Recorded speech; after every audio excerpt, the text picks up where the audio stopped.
Hola chicos, vamos a hablar hoy de sucesiones. Como recordaréis, una sucesión, A sub n, es un conjunto ordenado de números. Por ejemplo, este conjunto de números. Cada uno de los elementos de una sucesión se llaman términos.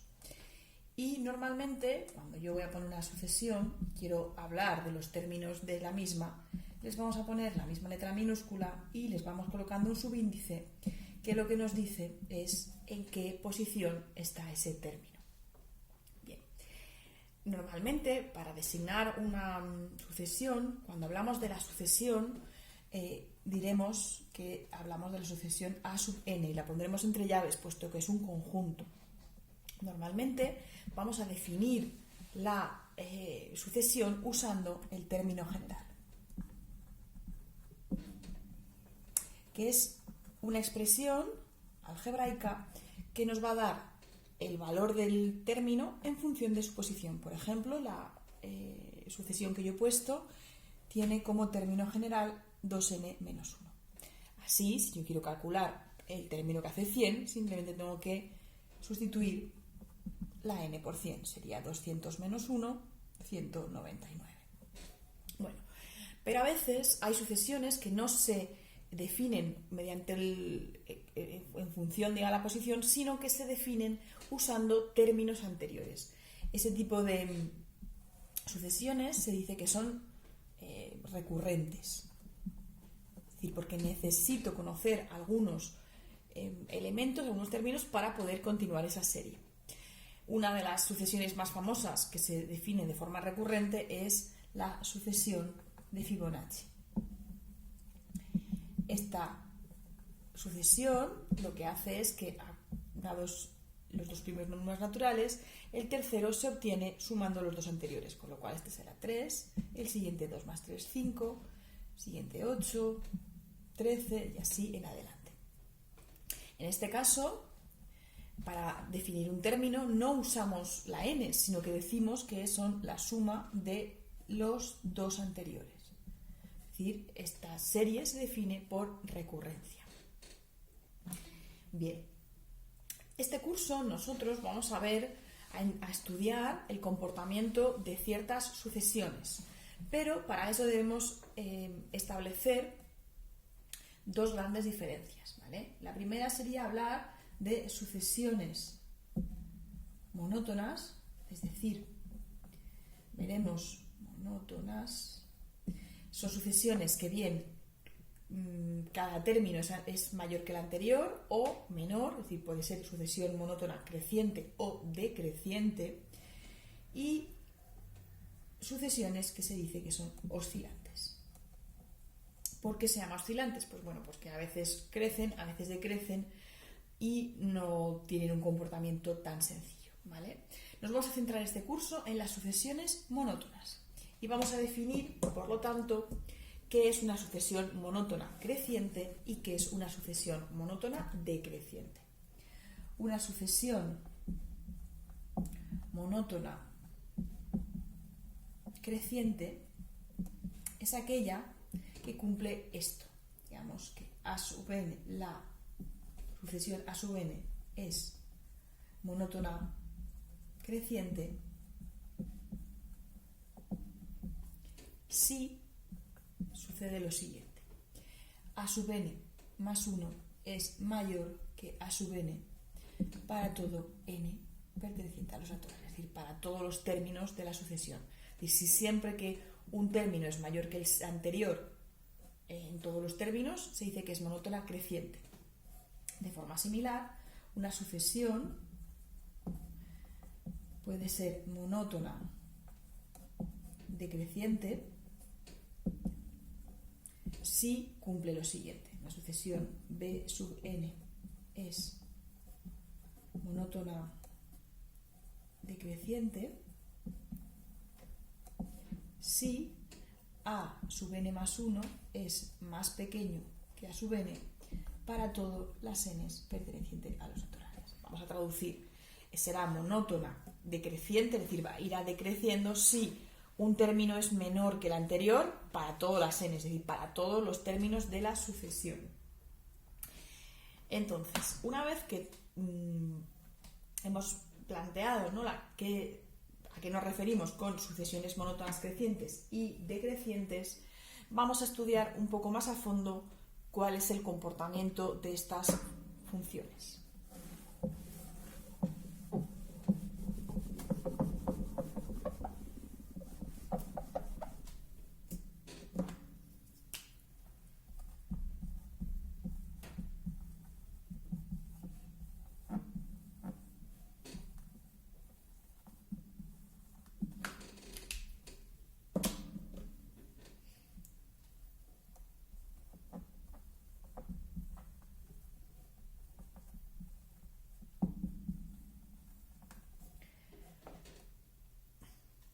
Bien, si nos planteamos el estudio de cómo se comporta una sucesión cuando vamos avanzando en ella, nos damos cuenta que las sucesiones monótonas es verdad que pueden ser siempre crecientes o siempre decrecientes, ¿vale? Pero aparecen algunas de estas sucesiones que, conforme avanzamos en la sucesión, nos acercamos sospechosamente a un número, sin nunca pasar de él. Por ejemplo, vamos a suponer que definimos esta sucesión, a sub n igual a 3 menos 1 partido n. Si yo observo cómo se comporta esta sucesión, no en los términos iniciales, sino cuando los términos se hacen muy grandes, me fijaré en lo siguiente. A sub 1 es 3 menos 1, 2. A sub 2 será 3 menos 1 medio, 2,5. Voy a ir haciendo más rápido. A sub 4, vamos a ir creciendo los términos, aunque nos saltemos alguno. A sub 4 será 3 menos 1 cuarto, 2,75. ¿Vale? Por ahora es verdad que va creciendo. Si yo observo y salto y me voy a sub 10, esto será 3 menos 1 partido 10, 3 menos 0,1 es 2,9. Como veis, entre medio habremos encontrado números que estarán entre estos dos, porque es una sucesión monótona creciente. Si yo avanzo y me planteo llegar hasta la sub 100, me fijo que esto es 3 menos 1 partido 100, 2,99. En este caso, como podéis observar y podríamos comprobar perfectamente si hacéis a sub 1000, que es 2,999, esta serie, esta sucesión, conforme la n se va haciendo más y más grande, esta sucesión se acerca cada vez más a un número, pero siempre se queda antes de él, nunca lo supera. Este tipo de sucesiones se dice que son convergentes. Tenemos sucesiones que son convergentes. Es decir, se acercan a un número cuando la n se hace muy grande. Y eso se expresa así: cuando la n se hace cada vez más grande, decimos que la n tiende a infinito, ¿vale? Esta expresión se lee n tiende a infinito. Pero también hay otras sucesiones, y la sucesión más sencilla de ver es precisamente la sucesión de los números naturales, pero vamos a poner una un poco más difícil para que veáis qué sucede. Vamos a poner aquí una sucesión que sea, por ejemplo, 3n más 2. Esta sucesión, el primer término vale 5, el segundo 8, el tercero 11 y así. Si yo pienso, por ejemplo, en la sub 10, pues es 32. Y si continúo a sub 100, es 300 más 2, 302. Y así podríamos intentar ver números ya bastante grandes, pero este número es 3002. ¿Qué sucede aquí? Pues sucede que esta sucesión, conforme las n se van haciendo más grandes, los términos también van creciendo. Y crecen siempre superando cualquier límite que nosotros pongamos. Y por muy grande que pensemos un número, seguro que hay un término que lo supera. Igual que en las sucesiones convergentes, por muy alto que pensemos la n, nunca vamos a llegar a pasar del 3. Aquí, no importa el número que pensemos, siempre podemos encontrar la n que hace que sea más grande. Entonces, ¿cómo se llaman estas sucesiones? Estas sucesiones se dice que son divergentes.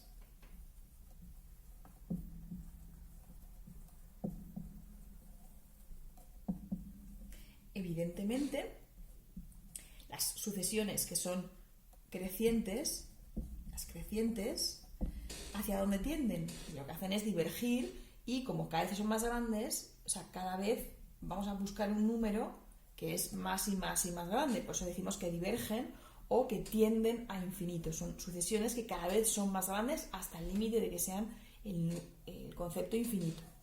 Las que son decrecientes, lo que ocurre es que el valor cada vez es más pequeño, es decir, es más negativo, más pequeño, hasta que podemos decir que se aproximan a menos infinito.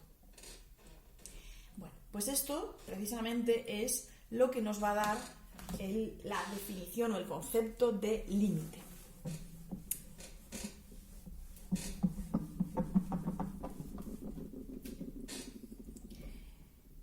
Decimos que el límite de una sucesión cuando la n se hace muy grande es un número L mayúscula, ¿vale? Esto es un número donde L pertenece a los reales, es un número real, ¿vale? Cuando los términos de esta sucesión se acercan a L cuando la n se hace lo suficientemente grande. Es decir, esta sucesión, la sucesión a sub n, como tiene límite, es una sucesión convergente y converge a L. En cambio, diremos que el límite de una sucesión b sub n cuando la n se hace muy grande es más o menos infinito cuando el límite no existe. O lo que es lo mismo, o es divergente. Vamos a poner que cuando es divergente, porque yo creo que queda mucho más. Diremos que cuando es divergente. ¿Vale? Donde esto diremos cuando es convergente. Es decir, tanto las sucesiones monótonas crecientes como monótonas decrecientes pueden ser convergentes o divergentes. La única diferencia es que si soy creciente y soy divergente, nunca voy a poder crecer hasta menos infinito, ¿vale? Digamos que aquí el signo va a depender precisamente del tipo de monotonía que tengamos. Hay números, o sea, estos límites son límites que realmente son importantes, es decir, hay muchos números en matemáticas que surgen como el límite de la sucesión. Por ejemplo, si yo tengo esa sucesión, que es que a 1 le sumo 1 partido n y lo elevo a n, vamos a suponer que esta es mi sucesión, yo la defino así, ¿vale? Este sería el término general de la sucesión, resulta que este límite, cuando yo hago la n muy muy grande, este número se va aproximando sospechosamente a un número conocido que es 2,7182. Al principio, evidentemente, 1 más 1, 2 elevado a 1, 2, pues estamos bastante lejos. Pero cuando la n es muy grande, cada vez se acerca más a este número. Y este número no es un número cualquiera. Este es el número de Euler. Es decir, el número de Euler, que tantos quebraderos de cabeza nos da, surge precisamente como ese punto al que converge esta sucesión. Pero no solamente E es una de las sucesiones, uno de los límites famosos de las sucesiones. Hablábamos antes de la sucesión de Fibonacci, ¿vale? Pues mira, si nosotros definimos una nueva sucesión B de forma que es A sub n partido A sub n más 1, ¿vale? Donde A sub n es un término, o A sub n, digamos que esas A's es precisamente la sucesión de Fibonacci,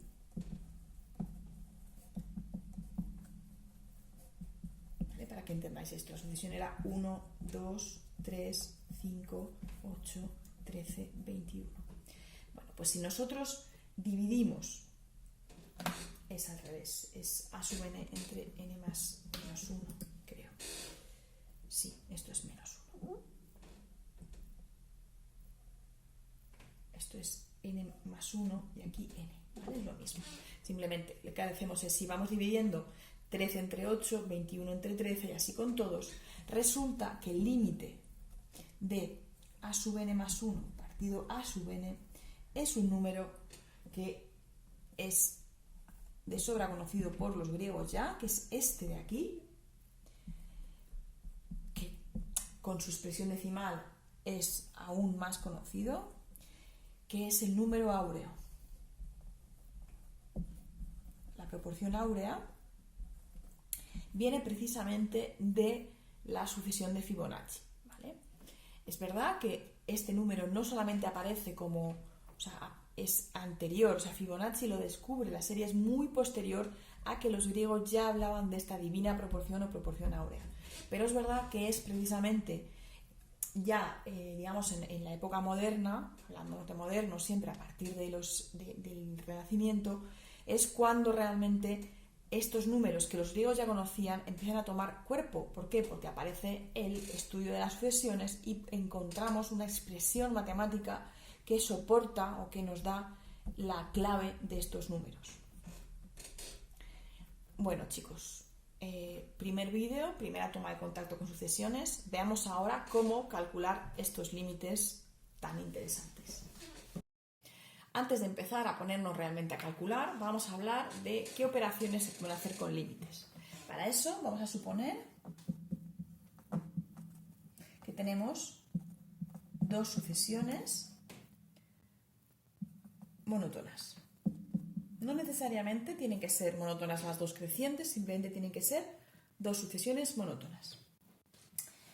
Lo primero es que si yo tengo el límite, quiero calcular el límite cuando la n tiende a infinito, ¿vale?, de la suma o la resta, es decir, de una combinación que son una sucesión más la otra sucesión, realmente esto, digamos que podemos separarla como el límite de la primera sucesión más el límite de la segunda sucesión.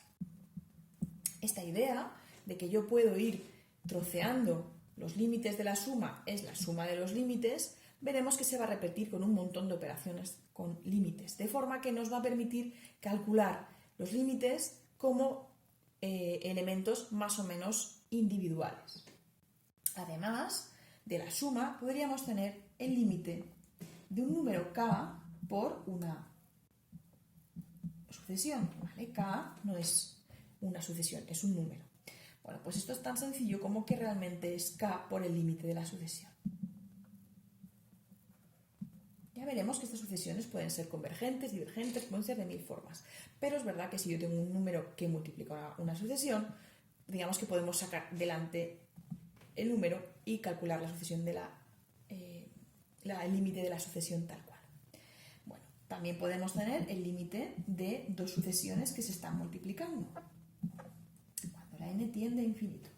Bueno, pues esto sencillamente va a ser el límite de a por el límite de b. Es decir, como veis, podemos siempre discriminar, ¿vale?, dos sucesiones una al lado de otra. Por supuesto, si podemos sumarlas y podemos sumar los límites, el límite de un producto es el producto de los límites, el límite de una sucesión formada por un cociente de sucesiones, es decir, el cociente de la sucesión es igual, el límite del cociente va a ser igual al límite de a sub n partido el límite de b sub n, cuando la n tiende a infinito. Cuando la n de infinito, que no me cabe, pero está puesto, ¿vale? Bien. Por último, otra de las propiedades es que, o de las operaciones que puedo hacer, es que el límite de una sucesión elevada a otra sucesión, ¿vale?, esto sería el límite de una cosa elevada a otra, pues va a ser igual al límite de a sub n, cuando la n tiende a infinito, y este límite elevado al límite de la b sub n. ¿Por qué es importante esto? Bueno, porque si yo tengo, aunque no sepa calcularlo todavía, el límite cuando la n tiende a infinito de una sucesión cuyo término general es n al cubo más 7n al cuadrado menos 2n más 1, es decir, tengo el límite de un polinomio, realmente tengo aquí el límite de 1, 2, 3, 4 sucesiones que están operándose entre ellas, ¿de acuerdo? Entonces, realmente esto será similar a hacer el límite cuando la n al cubo más el límite de 7n al cuadrado menos el límite de 2n y más el límite de 1. Cuando n tiende a infinito, n tiende a infinito, n tiende a infinito, n tiende a infinito. ¿De acuerdo? Bueno, nos falta quizá una bastante interesante, que no es que sea exactamente una operación con un límite, pero sí que es una idea que podemos incluir aquí. El límite, cuando la n tiende a infinito, de una constante, pues una sucesión que siempre es 3, 3, 3, 3, 3, 3, cuando la n se hace muy muy grande, pues sigue siendo este número, ¿vale? El límite de una constante es la propia constante. Bien, vamos a meternos de lleno al cálculo de límites. Hemos visto que el límite, o sea, si existe, lo que hacemos es que la n la vamos a aumentar, vamos a avanzar lo suficientemente en la sucesión y decimos que esta n va a tender a infinito. Bueno, pues básicamente lo que hacemos es suponer que más que un número muy grande tenemos un infinito. Infinito no es un número, pero sí que es verdad que podemos hacer ciertas operaciones con él que son bastante sencillas, ¿vale? La primera es que 1 partido infinito, pues eso es 0. Evidentemente, si yo divido 1 entre un número muy, muy, muy, muy grande, pues esto da 0. Además, si yo tengo un número a elevado a un número infinito, pues va a depender un poco de quién sea este número, ¿vale? Tenemos tres posibilidades. La primera es que esto sea infinito, ¿vale? ¿Cuándo? Pues si la a es más grande que 1. Si es un número elevado a infinito, 3 elevado a infinito, pues es un número, una potencia de 3 tan alta que es infinito. En cambio, va a ser 0 si la a es menor que 1. Y pongo menor que 1, pero es verdad que va entre 0 y 1, es decir, nunca vamos a tener en sucesiones bases negativas, porque ese tipo de situaciones aparecen en sucesiones oscilantes, ¿vale? No es el caso que vamos a trabajar. Sin embargo, ojo, porque 1 elevado a infinito, que sería justo si ese número justo fuera la 1, eso es una indeterminación, eso no se puede calcular, ¿vale? Yo sé que ahora mismo esto se explota la cabeza, pero esto no es 1. 1 elevado a infinito no se sabe muy bien qué es eso. Claro, por la misma regla de 3, si yo tengo a elevado a menos infinito, claro, en este caso vamos a echar mano a las potencias. Fijaros, esto realmente sería 1 partido a elevado a infinito, es como si aquí tuviéramos esto en el denominador. Bueno, pues si la es mayor que 1, por ejemplo, 3 elevado a menos infinito, voy a ponerlo aquí en verde para que lo veáis a lo que me refiero. Si yo tuviera 3 elevado a menos infinito, esto es exactamente lo mismo que 1 partido 3 elevado a infinito. Esto es 1 partido infinito, porque esto sabemos que es infinito, y esto sabemos que es 0. ¿Vale? Eso es un poco, esa es la secuencia de pensamiento de cómo funcionan los infinitos. Bien, pues esto va a ser 0 si la a es mayor que 1. ¿Qué es lo que ocurre si es menor que 1? Pues que estaríamos dividiendo 1 partido 0. Y 1 partido 0 no es 0. 1 partido 0 es infinito. 1 partido en trozos tan pequeños que es prácticamente 0, eso da infinito. Esto es si la a es menor que 1. ¿Y qué ocurre si justo es 1? Pues de nuevo tenemos una indeterminación. No puedo conocer ese valor, ¿vale? Bueno, esto es cuando tengo un número elevado a infinito. Pero ¿qué más podemos tener? ¿Qué más operaciones donde tenemos envuelto, por así decirlo, a nuestro infinito? Bueno, pues hay varias, ¿vale? Una de ellas, por ejemplo, es el infinito elevado a un número. Bueno, infinito elevado a un número, pues chico, depende. ¿De qué depende? Lo primero, esto va a ser infinito siempre y cuando la k sea mayor que 0. Claro. Si esto es 4, pues infinito elevado a 4, pues es un infinito multiplicado por sí mismo 4 veces, pues es 4 veces grande, ¿vale? Si es negativo, estaríamos como antes. Imaginaos que tenemos infinito elevado a menos 2. Todo esto son conceptos, ¿vale? No es un número, pero es verdad que esto sería como 1 partido infinito al cuadrado, porque sabemos que en el fondo funciona como una potencia. Infinito al cuadrado, pues es infinito, y 1 partido infinito es 0. Es decir, que si esta k es negativa, es 0.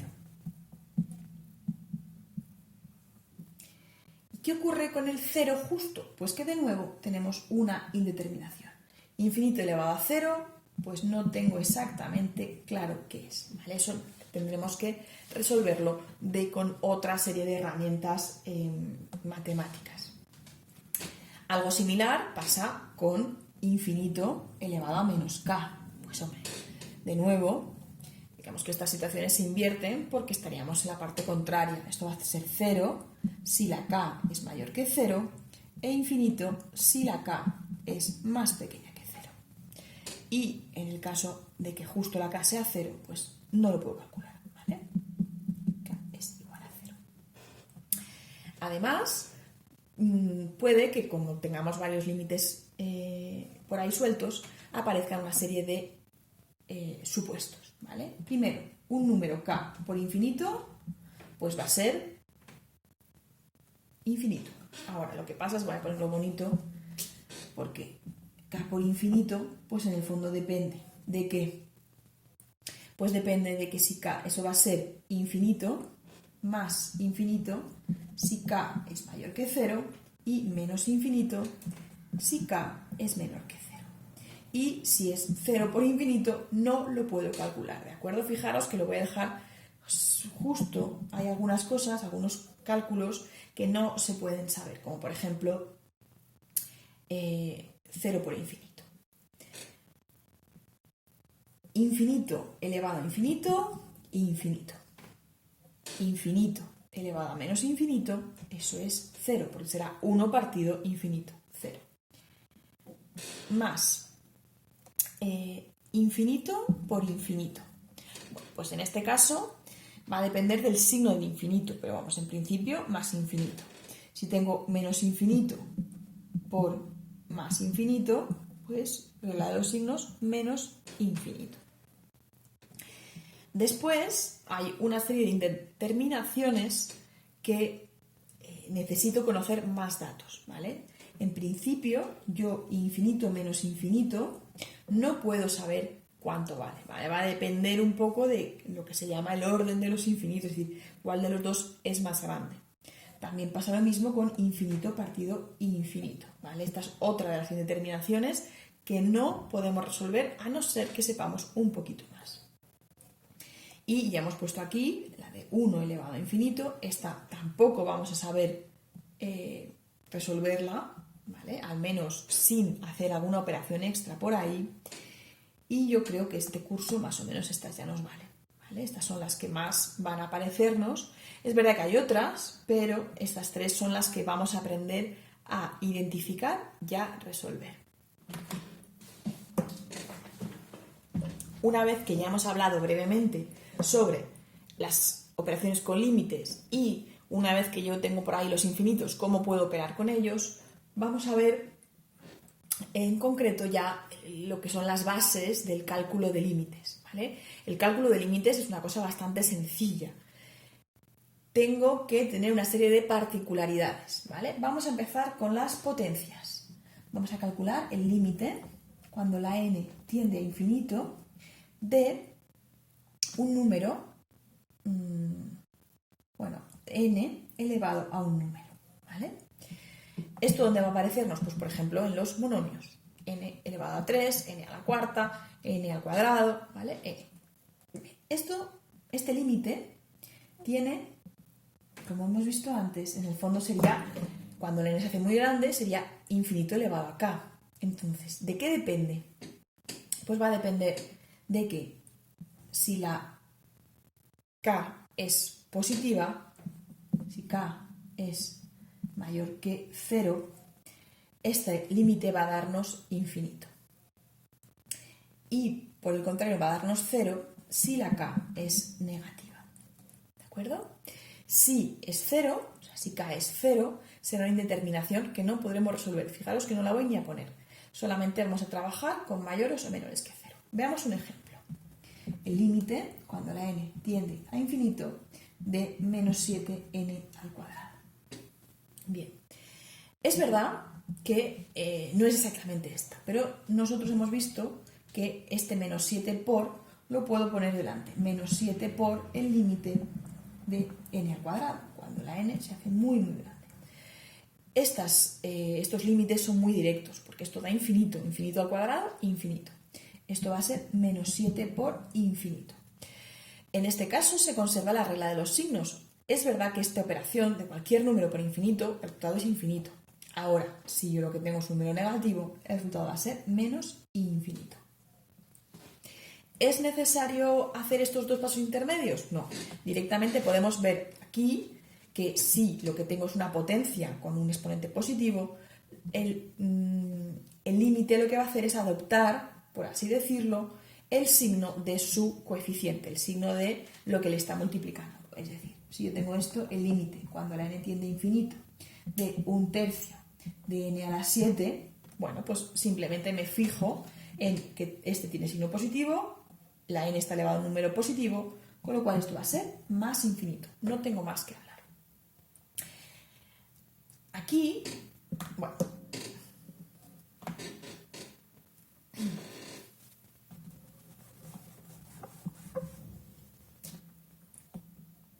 también podemos encontrarnos con el límite cuando la n se hace infinito de un número k, ¿vale? Del número elevado a n, ¿de acuerdo? Acordaos que esto es 2 elevado a n, 7 elevado a n, menos 1/2 elevado a n. Bueno, menos 1/2 elevado a n no, porque ese menos 1/2, no, la base nunca va a ser negativa, ¿vale? K siempre es positivo. Entonces, ¿qué valores va a tomar este límite? Bueno, pues dependiendo.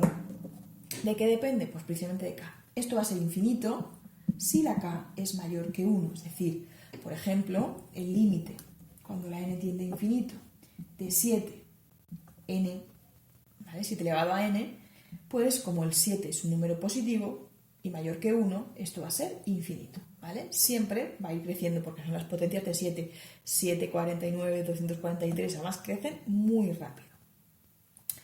Y va a ser 0 si la k está entre 0 menor que k y menor que 1, ¿vale? Voy a ponerlo así para que quede claro que esto va a ser positivo. ¿Por qué sucede esto? Bueno, porque realmente si yo, por ejemplo, tengo el límite cuando la n tiende a infinito de 1/3 elevado a n, esto va a ser 1/3 elevado a infinito. ¿Qué es lo que estoy haciendo? Es multiplicar todo el rato una fracción propia, es decir, una fracción menor que 1. Entonces, si os fijáis, la secuencia sería 1/3, 1 partido 9, 1 partido 27. Cada vez es más pequeña, porque realmente, digamos que el denominador tiene un peso mucho mayor que el numerador. Entonces, bueno, siempre que tengamos una fracción impropia o un número, como se puede decir, un número decimal, 0,7 elevado a n, pues eso menor que 1 tiende a 0, ¿de acuerdo? Ojo con el 1. 1 elevado a infinito no es 1. No sabemos cómo se comporta esa sucesión. Tenemos que trabajar un poquito más en ella. Bueno, una vez llegado a este punto, tenemos que hablar de una cosa importante para poder hablar con comodidad tanto de los polinomios como de las fracciones algebraicas, que básicamente es lo que vamos a trabajar durante todo el tema, con polinomios, con fracciones algebraicas y con expresiones algebraicas donde aparecen combinaciones, por así decirlo, de estos elementos, ¿vale? De n elevado a un número o de k elevado a n. ¿Y qué es esta idea? Es el orden de los infinitos. Es decir, que aunque infinito es un concepto de un número que es extremadamente grande, es decir, el número más grande que podríamos imaginar, o sea, ese estaría justo detrás de infinito, pero no todos los infinitos son igual de grandes, ¿vale? Es como la gente rica, pues no todo el mundo es igual de rico. Hay gente que es rica y hay gente que es cochinamente rica. ¿Todos son ricos? Sí, pero pues no, puede haber ricos más ricos, ¿vale? Pues esto es un poco parecido. Los infinitos son infinitos, pero hay algunos más grandes que otros. Entonces, ¿cómo podemos saber qué infinito es el más grande? Bueno, pues vamos a fijarnos en las n's elevado a a, ¿vale? Vamos a suponer que tenemos n elevado a a y n elevado a b. Vamos a poner a sub n igual a esto y b sub n, o sea, voy a definir dos sucesiones, n elevado a a, n elevado a b. Claro, está claro que el límite, cuando la n tiende a infinito, de n elevado a a, suponemos en los dos casos que son números positivos, ¿vale? Este número, este límite es infinito. Ya sabemos que, que por lo que hemos visto es una sucesión divergente y diverge como es creciente, diverge a infinito. Pero ¿qué ocurre con el límite de n elevado a b? Cuando la n tiende a infinito. Pues si b también es un número mayor que 1, o sea, positivo, este también es infinito. Ahora, ¿son iguales? No, no es verdad. Vamos a poner aquí un igual, ¿vale? Esto es así si la a es mayor que b. Es decir, si yo tengo el límite de n al cuadrado cuando la n tiende a infinito, es más pequeño que el límite cuando n tiende a 4, n elevado a 4, cuando la n tiende a infinito. Es decir, que siempre que yo esté comparando, por así decirlo, potencias, ojo, que la potencia más alta genera un infinito más alto. ¿Hasta qué punto es más grande? Bueno, ahora veremos qué es lo que ocurre con los polinomios. Si yo tengo mi sucesión es un polinomio, y los polinomios en este caso pues los vamos a expresar así, ¿vale? Pues sería como a sub el polinomio de grado k, pues a sub k por n elevado a k más a sub k menos 1 por n elevado a k menos 1 más bla bla bla más a al cuadrado por n al cuadrado más a por 1 sub n sub elevado a 1 más un término independiente, ¿vale? Esto es un superpolinomio que básicamente tiene k términos, uno, el siguiente, hasta el independiente. Mirad, hemos visto que todos estos números pueden darnos más o menos infinito dependiendo de la a, ¿vale? Dependiendo del coeficiente. Sin embargo, este límite, y lo voy a poner azul, es exactamente el mismo que el límite únicamente del término de mayor grado. ¿Por qué? Pues que precisamente, y esto va a ser el único que manda, es decir, en un polinomio todo lo que no sea el coeficiente principal, es decir, el término principal, es despreciable. Yo siempre hago la misma broma. Si a Amancio Ortega ahora mismo le regalamos 1.000.000, 1.000.000 es mucho dinero para vosotros y para mí, pero para Amancio Ortega es prácticamente despreciable. Es decir, no me importa cómo de grandes sean estas cifras, porque comparado con la mayor, los demás son despreciables. Por eso, el límite va a ser el límite mayor. Y estos ya son fáciles de calcular porque tienen que ver con una potencia básica. Vamos a hacer un ejemplo. El límite, cuando la n tiende a infinito, de 3n a la 7 más 7n a la cuarta menos 5n a la 6, lo estoy poniendo desordenado porque me he equivocado, 2n a la cubo más 7n menos 5, ¿vale? Todo este polinomio, esto es una suma, ¿vale? Si os fijáis, no deja de ser una sucesión más otra sucesión menos otra.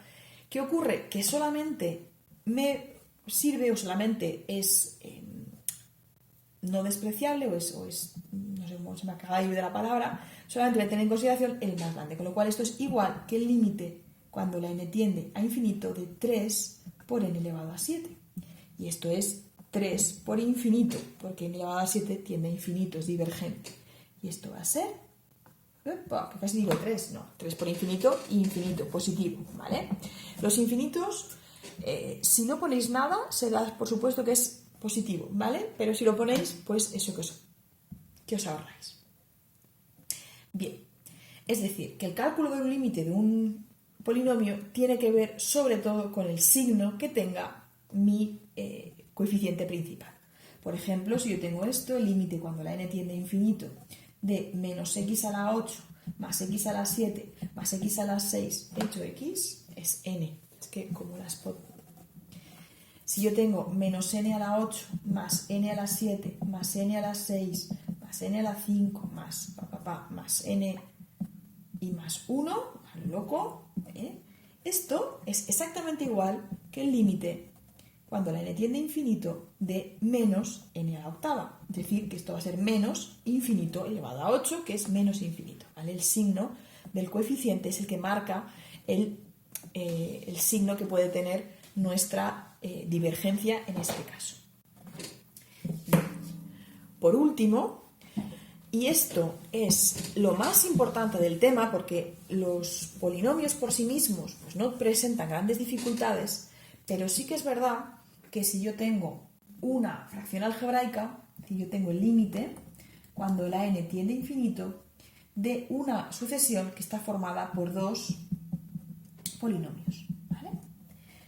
Lo voy a poner así porque la forma que le pone el libro no es que sea mala, que esto me pondría algo así, creo que pone el límite cuando la n tiende a infinito, y arriba, claro, pone un polinomio de, por ejemplo, como hemos hecho antes con la k, por n elevado a k, más bla bla bla, a al cuadrado, n al cuadrado, más a sub 1, n más a sub 0, ¿vale?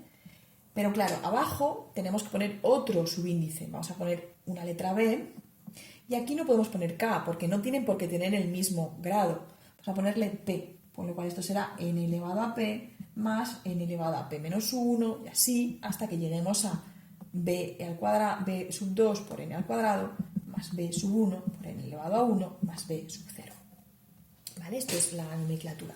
Pero para que os quedéis con la idea, esto en el fondo es un polinomio entre otro polinomio, o una expresión algebraica con denominadores. Bien, ¿qué ocurre aquí? Bueno, lo primero es que tenéis que tener claro que al fin y al cabo, como hemos dicho que el límite de una división era el límite de lo de arriba partido del límite de lo de abajo, yo fácilmente puedo decir que esto es el límite arriba un polinomio y abajo otro. ¿Y eso cómo es? Pues hemos visto que los polinomios, todo lo que quede debajo, o sea, todo lo que sea más allá del término principal, son despreciables o es despreciable. Con lo cual, esto va a quedarnos AK por n elevado a k y BP por n elevado a p. Y ahora vamos a ver un ejemplo para que entendáis bien qué está pasando aquí. Mirad, voy a poner un ejemplo.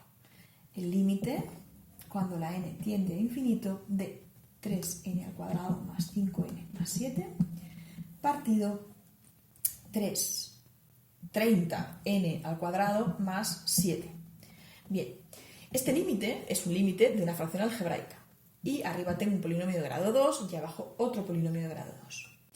Si yo, digamos que elimino la parte que es despreciable, es decir, la parte que no tiene peso específico, este límite se queda simplemente como 3n al cuadrado y abajo 30n al cuadrado. Es verdad que una vez que yo ya solamente tengo el grado mayor, arriba o abajo, esto se queda una expresión que puedo simplificar. Esto es igual al límite cuando la n tiende a infinito. Fijaros que el límite hasta último momento no hago mucho con él. Simplemente, pues bueno, esto es despreciable, desprecio lo que tengo que despreciar y aquí voy a hacer operaciones. Esta n cuadrado se va con esta n al cuadrado y 3 partido 30 es 1 partido 10. ¿Qué pasa? Que esto es el límite, o sea, que era una expresión, una sucesión compleja, al final hemos llegado a decir que es exactamente igual, que se comporta igual, no es que sea la misma sucesión, no es verdad, pero cuando la n es lo suficientemente grande se comporta igual que la sucesión constante 1 partido 10. Por lo tanto, el límite va a ser 1 partido 10. ¿Qué ocurre? Vamos a poner otro ejemplo, en la que no suceda esto, es decir, no tengamos el mismo grado. 7n al cubo menos 5n partido 2n cuadrado más 5n más 3. De nuevo, tenemos una fracción algebraica y nosotros podemos decir que cuando la n es suficientemente grande, esta sucesión se comporta exactamente igual que esta de aquí. 2n cuadrado. De nuevo, puedo simplificar esta expresión y esto se comportará exactamente igual que esta nueva sucesión, ¿vale? Aquí tengo 2, arriba tengo n, pues quito los 2 de abajo y arriba me queda 1. ¿Y qué ocurre con esto? Pues que esto es 7 medios por infinito, que es más i infinito. Es decir, resumiendo, que cuando el grado de arriba sea mayor, pues el límite va a ser infinito. ¿Y qué ocurre si pasa lo contrario? Es decir, ¿qué pasa? Que tengo el denominador con mayor grado. Vamos a poner una cosa sencilla. No sé por qué no hago más que... Vale, voy a poner algo así. Aquí más 3, para que no me digáis que es que se puede quitar factor común. Bueno, tenemos de nuevo un límite de una sucesión que es una fracción algebraica. Sabemos que esto, cuando la n es muy grande, se comporta igual que el límite, cuando la n es infinito, de 7n al cuadrado partido 10n a la cuarta. Esto ya podemos simplificar y será igual que el límite, cuando la n tiende a infinito, de 7, 10n al cuadrado. Si no veis lo que pasa aquí, voy a sacarme el 7 décimos fuera para que veáis qué sucede. Este 7 décimos no deja de ser una constante que multiplica la n al cuadrado, con lo cual lo puedo sacar aquí fuera. Ojo, cuando hago esto, si lo tenéis que hacer, la n aquí está en el denominador. Si saco el 10, la n sigue estando en el denominador, que será 7 décimos por 0. Esto, amigos, es 0. Bueno, con estos 3 ejemplos yo creo que se entiende muy bien qué va a suceder cuando yo, digamos que explique esto de forma teórica, ¿vale? Que voy a borrar para explicarlo de forma teórica. Entonces, hemos dicho que cuando obtenemos el límite de una fracción algebraica con dos polinomios, al final lo que se resume es en que me quedo con los términos de mayor grado. Es decir, esto va a ser equivalente al límite. Voy a copiar simplemente aquello para que tenga formato, digamos, de llave. Voy a tener aquí arriba un cierto grado y aquí abajo otro, ¿vale? El grado sabéis que es la P. Entonces, este límite tiene 3 posibilidades. ¿De qué depende? Pues precisamente del grado que tenga. Entonces, esto va a ser infinito si K es mayor que P. Es decir, si el grado de arriba es mayor que el grado de abajo, este va a ser infinito. ¿De qué va a depender el signo? ¿Vale? Porque voy a poner aquí más o menos infinito. ¿De qué depende del signo? Pues precisamente va a depender un poco de los coeficientes que yo tenga aquí, por supuesto, ¿vale? Por otra parte, hemos visto que podía ser 0. ¿Cuándo? Pues justo cuando la K es más pequeña que la P, es decir, cuando el grado de abajo es mayor que el grado de arriba. Y si justo son del mismo grado, pues esto es una K partido B sub P. Justo cuando el cociente tiene el mismo grado, existe el límite y la sucesión es convergente, ¿vale? Si el límite es 0, también converge. Es decir, la única parte divergente sería el más infinito. Siempre que sea 0 o un número, será convergente. Pero no tiene mayor problema porque lo que queremos es calcular los límites. ¿Hace falta hacer todo el proceso? No. Si yo tengo esto y yo veo esto,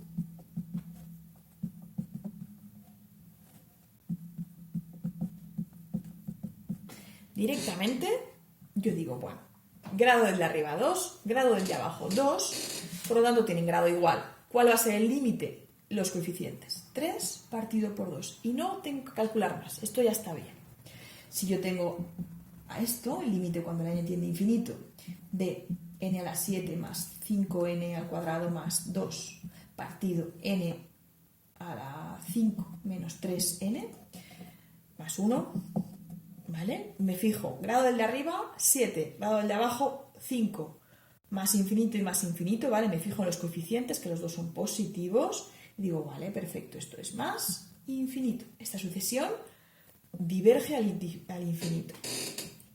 Si, por ejemplo, tengo el límite cuando la n tiende a infinito de arriba 3n más 2, fijaros que no tienen por qué ser grandes polinomios, y abajo tengo la n al cuadrado más 2, fijaros que no son grandes polinomios, grado 1, grado 2.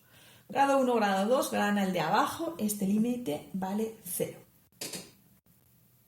Bueno, chicos, espero que hayáis visto cómo se calculan los límites, que hayáis perdido un poquito de miedo y nos vemos mañana en clase.